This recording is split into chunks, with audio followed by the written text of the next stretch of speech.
Squid game एक south Korean dystopian survival drama है और इस ड्रामा में ना 456 लोग एक बहुत ही खतरनाक गेम में पार्टिसिपेट करते हैं क्योंकि ये सब लोग फाइनेंशियली यार बहुत परेशान है। जैसे कि कोई कर्जे में डूबा है तो किसी के पास नौकरी नहीं है तो किसी के पास तो रहने को घर ही नहीं है। जब ये लोग गेम में पार्टिसिपेट करते हैं ना तब इनको बचपन के कुछ सिंपल से गेम खेलने होते हैं जैसे कि red light green light, dalgona candy challenge, tug of war, marbles, glass bridge और फिर फाइनल गेम स्क्विड गेम। जब ये गेम खेल के ये जीत जाएंगे ना तो इन्हें मिलेंगे 45.6 बिलियन वॉन, जिसको अगर कन्वर्ट करें इंडियन रुपीस में तो वो 230 करोड़ हो जाते हैं। लेकिन यहां पर ना एक ट्विस्ट आ जाता है। ट्विस्ट ऐसा है कि अगर प्लेयर किसी भी स्टेज पे हारा तो गया काम से, मतलब मौत हो जाएगी सीधा। ये कॉन्सेप्ट सुनने में बड़ा सिंपल सा लगता है पर जब इसमें कुछ थीम्स ऐड होती है ना तो ये शो पूरी दुनिया में दिलचस्पी जगा देता है। तो मैं राजीव कुमार आज इस वीडियो में बात करने वाला हूं why squid game is so popular और इस वीडियो में बहुत सारे स्पॉयलर्स होने वाले हैं। तो मैं तुम्हें पहले ही वार्न कर रहा हूं कि ना वीडियो शुरू होने से पहले YBP फिल्मी को सब्सक्राइब कर लेना क्योंकि हम तुम्हारे लिए ऐसी वीडियोस लाते रहेंगे।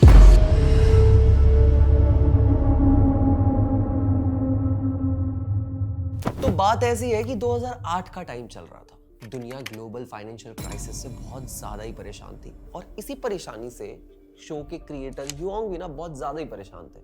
उनकी जो फाइनेंशियल कंडीशन है ना वो कुछ ठीक नहीं चल रही थी। कहते हैं कि इस सिचुएशन से बाहर निकलने के लिए उनको अपना लैपटॉप तक बेचना पड़ गया था।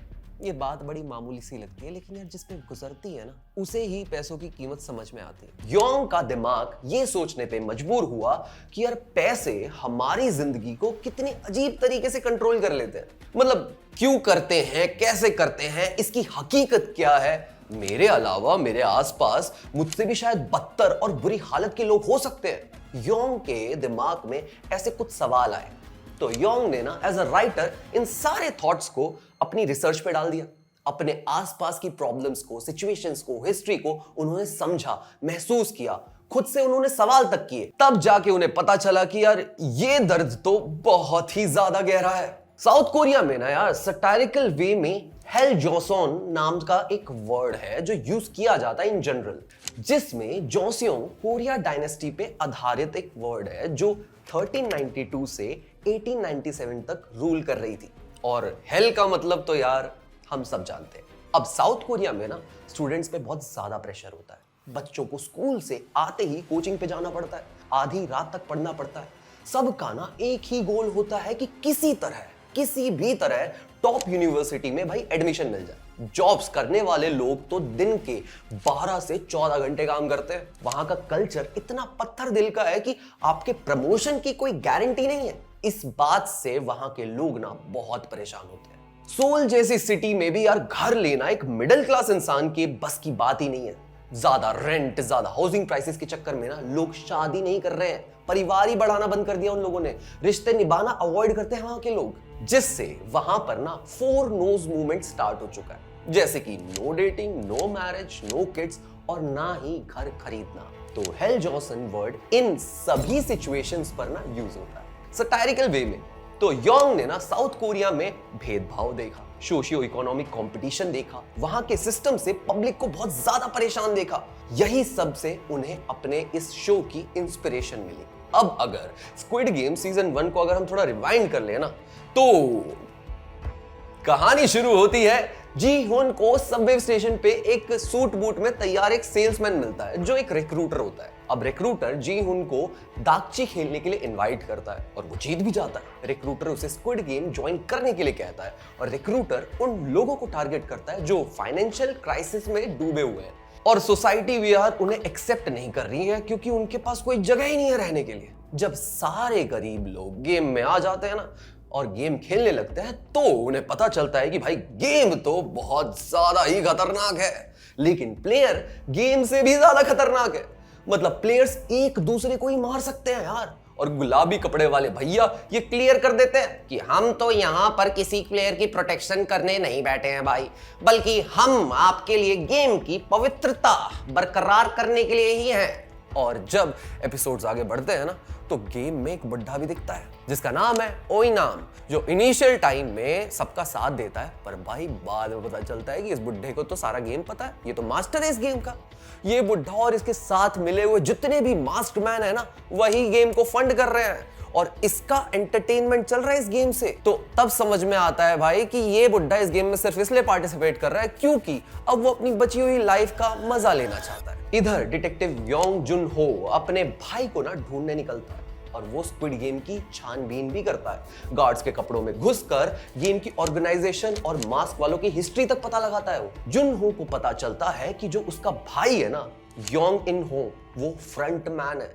वो उसे गेम ज्वाइन करने के लिए भी कहता है, बट जुन हो ऑफर को ठुकरा देता है और इन हो जुन हो को गोली मार देता है, जिससे वो क्लिफ से गिर जाता है और सीजन खत्म हो जाता है। तो यहां थोड़ा बहुत हमें पता चल जाता है यार कि मास्क के पीछे जो फ्रंट मैन है वो कौन है। इधर जी हुन बड़ी मुश्किल से 45.6 बिलियन का प्राइज मनी जीत जाता है। उसका डाइवोर्स भी हो जाता है। जिन हुन स्क्विड गेम जीतने के बाद फिर अपनी बेटी से भी मिलने का प्लान करता है, बट गेम की रियलिटी जानने के बाद ना वो स्क्विड गेम की ऑर्गेनाइजेशन और उसको कंट्रोल करने वाले मास्क मैन को खत्म करने का फैसला करता है। इस तरह हमें पूरी कहानी और उसके मेन इवेंट्स पता चल जाते हैं। अब सीजन 1 में सियोंग गी हुन का कैरेक्टर देखा होगा आपने, जिसको ड्रैगन मोटर से निकाल देते हैं, फिर वो बाद में स्क्विड गेम खेलने जाता है। अब एक्चुअल में ये इवेंट भी रियल लाइफ इवेंट से इंस्पायर्ड है। तो बात है कि साउथ कोरिया की ऑटोमोबाइल मैन्युफैक्चरिंग कंपनी है जिसका नाम है सैंगयोंग मोटर कंपनी, जो एसयूवीज जीप्स बनाने का काम करती है। और 2010 में ना महिंद्रा ने इसके 70% स्टेक्स भी खरीद लिए थे। फिर बाद में यार सैंगयोंग का कुछ लॉस हुआ और फिर दोनों के ना रिलेशंस खत्म हुए। लेकिन हमारा जो फोकस है ना वो है 2009 के सैंगयोंग मोटर की फाइनेंशियल क्राइसिस पे। 2009 में ना इसी कंपनी ने अपने 43% यानी लगभग 2600 एम्प्लॉयज को नौकरी से ही निकाल दिया था। एम्प्लॉयज ने 77 डेज तक प्रोटेस्ट किया, यहां तक कि कंपनी को अपने कब्जे में भी ले लिया था। गवर्नमेंट ने साउथ कोरिया पुलिस और राइट स्क्वाड्स को बुला के प्रोटेस्ट को तोड़ने की भी कोशिश की और इन एम्प्लॉयज को बेरहमी से मारा गया, उन पे टीयर गैस चलाई गई। एम्प्लॉयज ना इमोशनली और फिजिकली बहुत ज्यादा टूट गए थे और ये साउथ कोरिया लेबर हिस्ट्री का एक बहुत ही बड़ा इवेंट बन गया। और योंग ने इसी इवेंट से इंस्पायर होकर जी हुन की बैक स्टोरी बनाई। फिर माइग्रेंट वर्कर अली का जो कैरेक्टर है ना वो योंग की पर्सनल एक्सपीरियंस से ही इंस्पायर्ड है। एक बार कभी योंग ना यूके एयरपोर्ट पे थे और वहां उनके साथ बहुत ज्यादा बेइज्जती हुई। उन्होंने ना रेशियल डिस्क्रिमिनेशन को बहुत ज्यादा महसूस किया।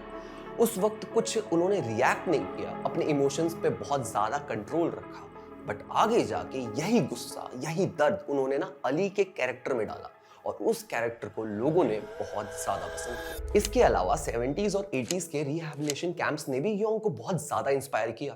एक्चुअली साउथ कोरिया की गवर्नमेंट ने ना ऑफिशियली वेलफेयर नाम देकर ब्रदर्स होम जैसे इंस्टीट्यूट तैयार की। गवर्नमेंट का बेसिक पर्पस था कि यार जो गरीब बेरोजगार जो लोग हैं ना उनको थोड़े अच्छे स्किल्स न्यू स्किल्स सिखाए जाए। उनकी लाइफ को और थोड़ा बेहतर बनाने की इच्छा थी गवर्नमेंट की, उनको फ्यूचर के लिए तैयार करना चाहती थी गवर्नमेंट।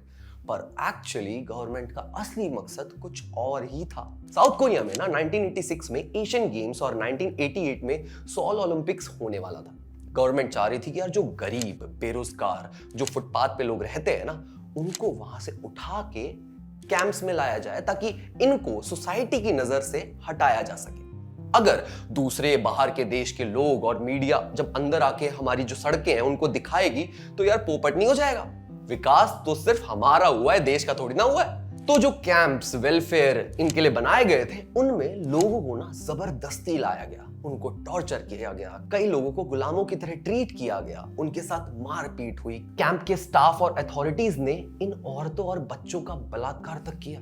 उस ग्रुप में अगर एक इंसान भी गलती करता ना तो उसका खामियाजा सबको भुगतना पड़ता था। रिपोर्ट्स बताती हैं कि इन कैंप्स में लगभग 551 लोगों की मौत तक हो गई थी, लेकिन एक्चुअल नंबर शायद इससे भी ज्यादा हो सकते हैं। बताओ यार साउथ कोरिया और नॉर्थ कोरिया में फिर क्या डिफरेंस रह गया? इसका ट्रू एग्जाम्पल है पाक सुन ही, जिनको जबरदस्ती ब्रदर होम्स में रखा गया। इनके साथ स्लेव्स की तरह व्यवहार हुआ, मारपीट हुई, बलात्कार तक हुआ।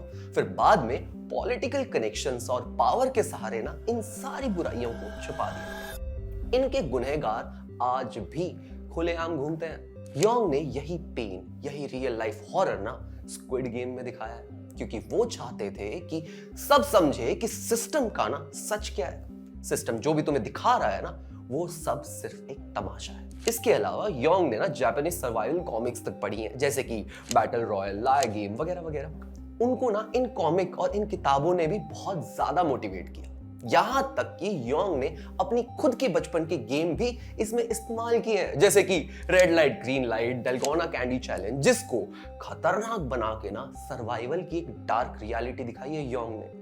जब ये शो रिलीज हुआ ना, तब कोविड का टाइम चल रहा था। इकोनॉमिक स्ट्रगल एंड डेस्पिरेशन यार हर जगह फैला हुआ था। तब उनकी स्टोरी और भी ज्यादा रेलेवेंट हो गई लोगों के लिए। ये जर्नी भी बिल्कुल आसान नहीं थी। इन्होंने ना 2009 में स्क्रिप्ट लिख दी थी स्क्विड गेम की, लेकिन स्टूडियोज ना बार बार रिजेक्ट कर रहे थे इनकी स्क्रिप्ट को। कई प्रोड्यूसर्स को पसंद ही नहीं आ रही थी यार ये स्क्रिप्ट। वो बोल रहे थे कि यार बहुत वायलेंट है, अनरियलिस्टिक है। पर योंग ने ना अपने स्क्रिप्ट पे भरोसा रखा और अपनी स्क्रिप्ट को अलमारी में ले जाकर भाई बंद कर दिया। और इसी बीच इन्होंने कुछ फिल्में बनाई, जैसे कि silenced, this granny, the 40s, collectors, और फाइनली 2019 में ना उनके भरोसे का उनको फल मिल गया। 2019 में नेटफ्लिक्स ने इनकी स्क्रिप्ट उठाई और योंग का नजरिया साउथ कोरिया की जो रियलिटी है और इस अनकही दुनिया के तमाशे हम सब लोगों को दिखाए, और हमें भाई बहुत मजा भी आया।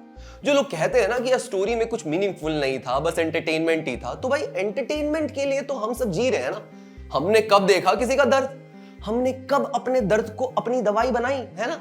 अगर बनाई भी तो वो भी एंटरटेनमेंट ही तो है। और अगर ऐसी भी कोई प्रॉब्लम एंटरटेनमेंट के साथ दिखाई जाए ना, तो एक यार स्टैंडिंग ओवेशन तो बनता ही है।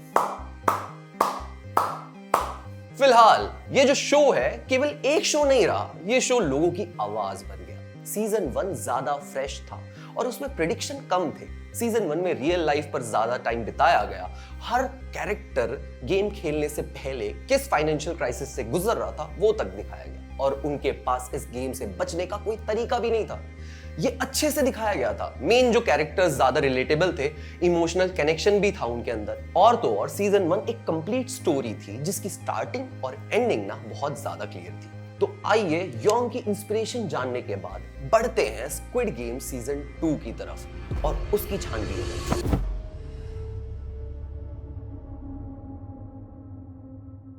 करीब करीब 3 साल बाद स्क्विड गेम सीजन 2 आया। सीजन 1 में स्योंग जिन हुन ने ना 45.6 बिलियन जीत लिए थे।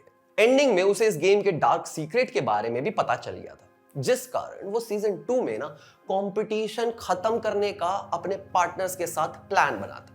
खेल खेल में सीजन 2 के फर्स्ट 2 एपिसोड्स में रिक्रूटर की ही डेथ दिखा देते हैं लोग। अब सवाल ये पैदा होता है कि अगले कंपटीशन में रिक्रूटर की जगह कौन लेगा, या फिर नेक्स्ट कंपटीशन कभी होगा ही नहीं। और ये बस शुरुआत है, जहां स्क्विड गेम के पहले पिलर को तोड़ दिया गया है और अब बचा फ्रंटमैन और बाकी के बचे जो भी मास्टरमैन है। पर आगे जे हुन गेम को बंद करने और गेम के ओनर्स को खत्म करने के लिए ना दांतों में ट्रैकर लगा के वापस आइलैंड पे जाता है, लेकिन सिचुएशन यार पलट जाती है। जी हुन को फिर से नए प्लेयर्स के साथ गेम को ज्वाइन करना पड़ता है। उसका ट्रैकर निकाल दिया जाता है। जी हुन के साथ जो लोग गेम को बंद करने के लिए निकले थे ना, वो भी अब जी हुन को ट्रैक नहीं कर पा रहे हैं। फिर आगे फ्रंटमैन अपने आप को प्लेयर 1 बना के इंट्रोड्यूस करता है गेम में, और फ्रंटमैन अपना नाम बताता है ओ यंग एल। वो गी हुन से दोस्ती करता है, दोनों साथ खेलते भी है, लेकिन एक्चुअली में फ्रंटमैन जी हुन को चेक कर रहा है। उसके दिमाग में कुछ तो चल रहा है। वो कंप्लीटली डबल फेस था। एंडिंग में वो जी हुन को अलग छोड़ के अचानक से मास्क पहनकर आ जाता है। ऐसा लगा कि यार जी हुन को यार कुछ समझ ही नहीं आ रहा। प्लस इस बार ना प्लेयर्स गेम की तैयारी कर रहे थे, क्योंकि जी हुन पहले ही गेम खेल चुका है, तो वो सबको बता रहा है भाई कि अगला गेम कौन सा होने वाला है, कि भाई अब तो अगला गेम डेल्गोना होने वाला है। लेकिन पता चलता है कि भाई नेक्स्ट गेम तो 6 लेग खेलना पड़ेगा ही नहीं। तो इस बार स्क्विड गेम के रूल्स भी बदल दिए गए, या गेम शायद सिर्फ इसलिए चेंज हुआ क्योंकि प्लेयर्स को आगे आने वाले गेम्स के बारे में जी हुन पहले ही बता देता था। जब गेम स्टार्ट होता है ना, तो ऐसा लगता है जॉन स्योंग एक बहुत इंपॉर्टेंट प्लेयर है, लेकिन यार उसको ना गोली मार देते हैं। वो बहुत ज्यादा ही अनएक्सपेक्टेड था। दूसरा थेनोस, बहुत मस्त बंदा था भाई। ये खून देखकर डरता नहीं था। दूसरे प्लेयर्स मार रहे हैं तो मार रहे हैं, वो नाच रहा है भाई अपनी मजे में। थोड़ा विलन टाइप का भी है। शुरू में उसे देख के लगा कि यार वो आगे जाके ना कुछ इंटरेस्टिंग करने वाला है, लेकिन उसको बाथरूम में जिस तरीके से मार दिया ना भाई, मुझे इसकी 1% भी उम्मीद नहीं थी। और तो और सीजन 2 में सिर्फ 3 गेम्स थे यार, मतलब क्या जरूरत थी अच्छे खासे सीजन की बैंड बजाने की। ठीक है, सीजन 2 में तुमने बहुत मुद्दों पर बहुत सोशली और ग्लोबली काम किया है यार, और नए प्लेयर्स को भी लेकर आए हो, उनकी अपनी अपनी खास कैरेक्टरिस्टिक्स तक बनाई है तुमने, पर कुछ तो मिसिंग था, उस पे हम बात करेंगे। लेकिन पहले बात कर लेते हैं कि यार क्या चीजें ठीक थी। तो सीजन 2 में कैरेक्टर डेवलपमेंट पर आई थिंक डायरेक्टर ने काफी ध्यान दिया। कैरेक्टर की प्रॉब्लम, उनके बिहेवियर को अच्छे से दिखाया गया। दूसरा, सीजन 2 में इंटेंस ठीक ठाक था, मतलब कुछ प्लेयर्स बार बार आपस में ही उलझ रहे थे, कुछ नए विलन्स भी देखने को मिले, और इस बार social issues like wealth, greed, inequality और सब कुछ कंज्यूम करने की हमारी जो साइकिक है उसको अच्छे से दिखाया गया। वोटिंग सिस्टम जिस तरीके से इंट्रोड्यूस किया, उसका आना प्लेयर्स को पावर दे रहा था, बट ऐसा भी लग रहा था कि यार कुछ भी अचानक से ट्विस्ट आ सकता है। अब हम बात करते हैं कि सीजन 2 में क्या गलत हुआ जो बहुत अच्छा हो सकता था। तो सबसे पहली गलती, आधी अधूरी स्टोरी लाइन, और दूसरी गलती ये हुई कि सीजन 2 में ना यार सिर्फ 3 गेम्स रखे। मतलब 3 गेम्स ही क्यों यार, गेम और ज्यादा ऐड कर सकते थे। नए गेम होते ना तो शायद और ज्यादा मजा आता, या फिर कुछ पहले वाले गेम्स जैसे कि ग्लास ब्रिज वाला गेम, वो हम देख चुके हैं और वो काफी इंटेंस गेम भी है। देन एंडिंग ने ना कंफ्यूज किया। एंडिंग थोड़ी अब्रप्ट थी, कई लोगों के कैरेक्टर का डेवलपमेंट भी थोड़ा फोर्सफुल लगा। इवन सीजन 1 में जी हुन की परफॉर्मेंस का एक फ्लो था, उसमें ग्रिप थी, लेकिन सीजन 2 में जी हुन ने जैसे भी परफॉर्म किया, ऐसा लग रहा था यार कि उससे सिर्फ जबरदस्ती काम करवा रहे। कभी कभी ऐसा भी लग रहा था कि स्टोरी में जान नहीं है, बार बार थोड़ी ड्रैग सी हो रही है। ट्विस्ट बहुत प्रेडिक्टेबल थे, जैसे कि आप फ्रंटमैन की पहचान पहले ही बता रहे हो, हम लोग क्या समझे यार इससे। बट कुछ कॉन्स्पिरेसी थ्योरीज है सीजन 1 एंड सीजन 2 की जिसपे हम बात कर सकते हैं।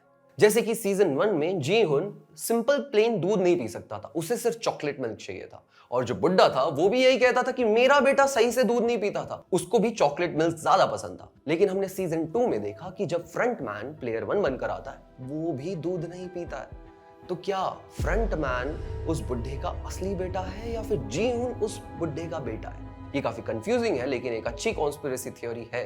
बाकी यार सीजन 3 कब तक आएगा, तो इस बारे में ना अभी तक कोई भी ऑफिशियल अपडेट नहीं आया है, बट कहा जा रहा है कि जून 2025 तक आ भी सकता है। बाकी इंटरनेट पे ना कुछ खबरें आ रही हैं कि डायरेक्टर डेविड फिंचर ना स्क्विड गेम का अमेरिकन रीमेक बना रहे हैं, स्क्विड गेम यूएसए के नाम से। एंड 2027 में स्क्विड गेम वर्ल्ड भी आएगा, जिसमें तब तक के स्क्विड गेम के जितने भी विनर्स हैं शायद उनको लेकर आ जाए। तो मैं आपको ये बात बता दूं, ये एक फेक पोस्ट है। स्क्विड गेम के मेकर्स की तरफ से इस पे कोई भी ऑफिशियल अपडेट नहीं आया है। और दूसरा, जो लोग ये कह रहे हैं कि स्क्विड गेम का सिनेमैटिक यूनिवर्स आ रहा है, ये भी 101% फेक है। और सच ये है कि योंग या नेटफ्लिक्स ने किसी भी सिनेमैटिक यूनिवर्स की ऑफिशियल अपडेट नहीं दी है अब तक। बट अगर ध्यान दिया जाए तो अभी भी स्क्विड गेम मेजॉरिटी लोगों को पसंद आया है। मतलब सीजन 2 के बाद भी और अभी 2025 में सभी वेट कर रहे हैं कि कब आएगा भाई सीजन 3।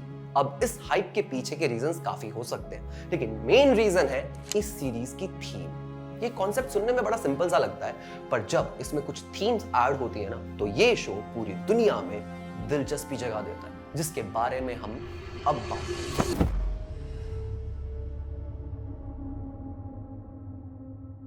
तो स्क्विड गेम की पहली थीम है फाइनेंशियल स्ट्रगल। पैसा यार हम सब के लिए बहुत इंपॉर्टेंट रोल प्ले करता है, चाहे आप हो या मैं हूं, हम सब ना पैसों के आसपास भटकते हैं। पैसों की प्रॉब्लम या पैसों से रिलेटेड चीजों पे ना हम बहुत ज्यादा बात करते हैं, सोचते हैं। इसी कारण फाइनेंशियल स्ट्रगल थीम ना हम लोगों से कनेक्ट कर पाती है स्क्विड गेम की। अगली थीम है सोशल इनइक्वालिटी और कैपिटलिज्म। किस इंसान ने यार अपनी लाइफ में भेदभाव या अमीरी गरीबी का भेदभाव नहीं देखा? सबने देखा है। पूरा इतिहास इसी बात का गवाह है कि अपर क्लास ना हमेशा लोअर क्लास के साथ ना कुछ तो गलती करती है। चाहे न्यू केक फैक्ट्री में आग लगने से 146 मजदूरों की मौत ही क्यों ना होगी हो, क्योंकि फैक्ट्री के मालिकों ने ना सिक्योरिटी फैसिलिटी का बजट बचाने के लिए दरवाजे ही बंद कर दिए थे और मजदूर चलकर मर गए। जब भारत में ईस्ट इंडिया कंपनी आई थी ना राज करने के लिए, तब भी किसानों से फोर्सफुली नील और कपास उगवाया जाता था। इसका सबसे अच्छा एग्जाम्पल हमने देखा कि 2020 तक आते आते दुनिया के सबसे अमीर 1% लोगों के पास बाकी के 99% की तुलना में ना दुगनी संपत्ति है। आज भी इंडिया हो, अफ्रीका हो, यूरोप हो, हर जगह के लोग कम पैसे में खतरनाक सिचुएशन पर काम करते हैं। तो कैपिटलिज्म और इनइक्वालिटी ने क्या हाल किया है हम सब जानते हैं, हम सब ये झेलते हैं। इसीलिए शायद हम कहीं ना कहीं इस थीम से कनेक्ट कर पाते हैं। थर्ड है सर्वाइवल और डेस्पिरेशन। इस पे ना एक शेर याद आया, हम वहीं तक चलते हैं जहां तक चल सके, पर वो रास्ता ही क्या जो इम्तिहान आ ले।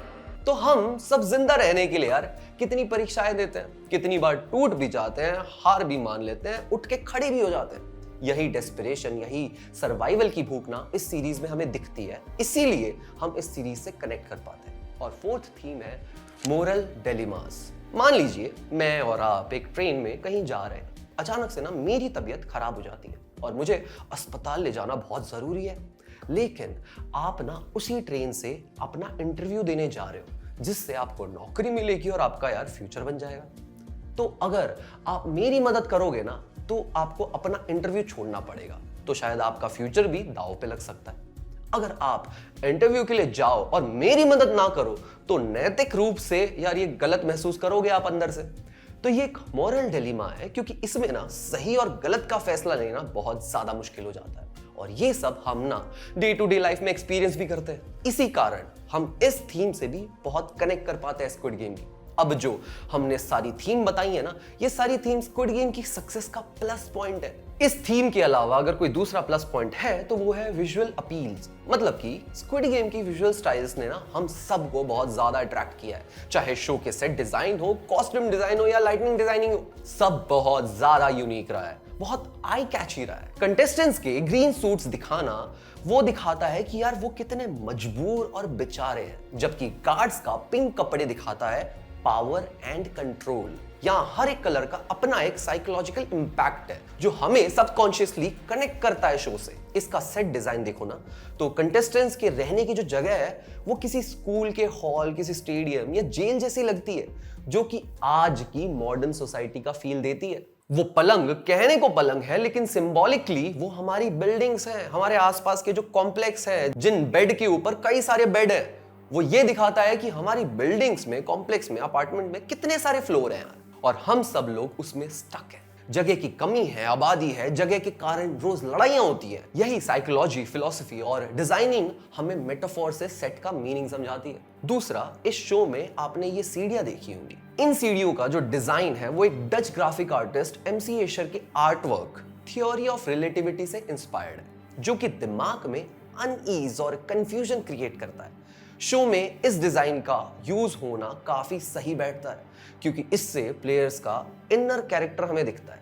इसके अलावा सोशल मीडिया हाइप ने यार इस शो को बहुत ज्यादा ही पॉपुलर बना दिया, और उसको पॉपुलर बनाने में यार सोशल मीडिया का बहुत ज्यादा योगदान भी है। अगर डलगोना कैंडी चैलेंज और शो के कुछ आइकॉनिक सीन्स, मीम्स वायरल नहीं होते ना, तो ये शो रिलीज होके 8 हफ्तों के अंदर YouTube पर 17 बिलियन व्यूज जनरेट नहीं कर पाता। मोस्टली सोशल मीडिया पर एक्टिव रहने वाले लोगों ने इस शो को बहुत ज्यादा सपोर्ट किया है।